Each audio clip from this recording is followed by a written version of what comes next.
نماز اللہ نے فرمایا اقیم الصلاۃ، نماز قائم کرو، یہ اللہ کا حکم ہے۔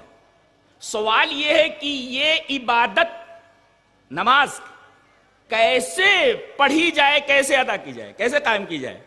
قرآن حکیم میں تو اس کی تفصیل موجود نہیں ہے۔ آئیے کس طرح یہ نماز ادا کی جائے، یہ عبادت کس طرح ادا کی جائے؟ حدیث اس طرح وعن ابی قلابۃ حدثنا ابو سلیمان مالک بن الحویرث قال لنا رسول اللہ صلی اللہ علیہ وسلم صلوا كما رأيتموني اصلي فاذا حضرت الصلاة فليؤذن لكم احدكم وليؤمكم اکبركم رواہ البیہقی فی السنن الکبریٰ۔ حضرت امام بیہقی رحمہ اللہ اپنی حدیث کی کتاب سنن کبریٰ کے اندر یہ روایت لائے، راوی حضرت مالک بن حویرث ہیں۔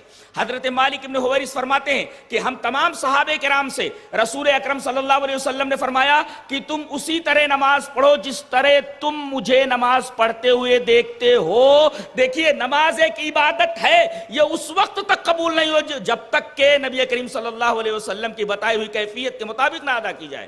دلیل یہ حدیث پاک۔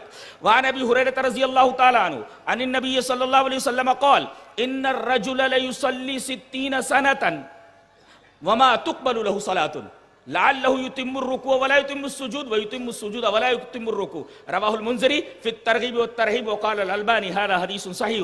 یہ حدیث صحیح ہے اور راوی حضرت ابو ہریرہ رضی اللہ تعالیٰ عنہ اور امام منذری رحمہ اللہ اپنی حدیث کتاب ترغیب اور ترہیب کے اندر یہ روایت اسی طرح لائے ہیں۔ حضرت ابو ہریرہ فرماتے ہیں کہ نبی اکرم صلی اللہ علیہ وسلم نے ارشاد فرمایا کہ ایک آدمی اللہ کے حضور پیش ہوگا، اللہ پوچھے گا، اسے معلوم ہے کہ تم نے نماز کتنے سال پڑھی، وہ کہے گا 60 سال۔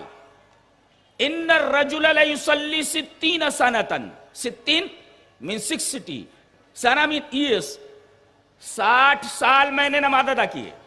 اللہ فرمائے گا وما تقبل له صلاۃ، تیری ایک بھی نماز نہیں ہوئی۔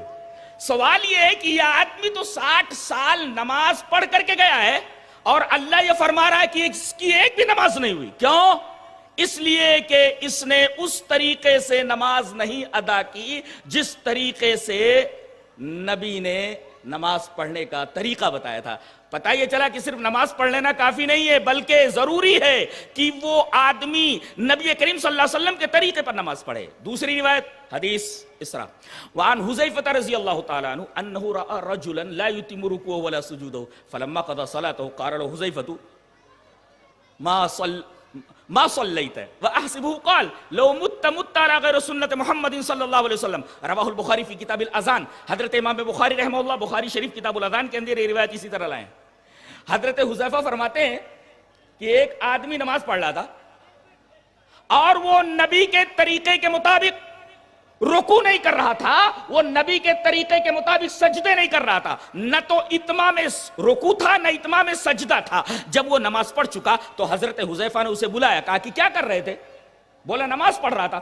آپ نے فرمایا ما صلیت، تم نے نماز نہیں پڑھی، جبکہ یہ نماز پڑھ چکا ہے۔ اور حضرت حذیفہ یہ فرما رہے ہیں کہ تو نے نماز نہیں پڑھی، ما صلیت، تو نے نماز پڑھی ہی نہیں۔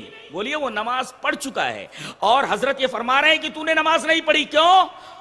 اس لیے کہ وہ نماز نبی کے طریقے پر نہیں تھی، رکوع برابر نہیں تھا، سجدہ برابر نہیں تھا۔ اور آخر میں حضرت حذیفہ نے یہ فرمایا لو مت علی غیر سنت محمد صلی اللہ علیہ وسلم، نماز تو پڑھ رہا ہے لیکن اگر اس طرح نماز پڑھتے ہوئے تو مر گیا تو کم سے کم تیری موت سنت رسول پر تو نہیں ہوگی۔ اللہ اکبر۔ اس کا مطلب سنت مانے طریقہ، اس کا مطلب نماز اگر ادا کی جائے تو سنت رسول کے مطابق، رسول کے طریقے کے مطابق نماز ادا کی جائے، مگر رسول کا طریقہ اس میں ملحوظ نہ رکھا جائے، اللہ کے ہاں وہ نماز قبول نہیں ہوتی۔ کتنے لوگ ہیں کن کی نماز حنفی ہے، کس کی نماز شافعی ہے، کس کی نماز حنبلی ہے، کسی کی نماز مالکی ہے، لیکن کوئی اللہ کا بندہ یہ نہیں کہتا کہ رسول نے جس طریقے سے ہمیں نماز پڑھنے کے لیے کہا ہے لاؤ نماز محمدی کی تلاش کریں۔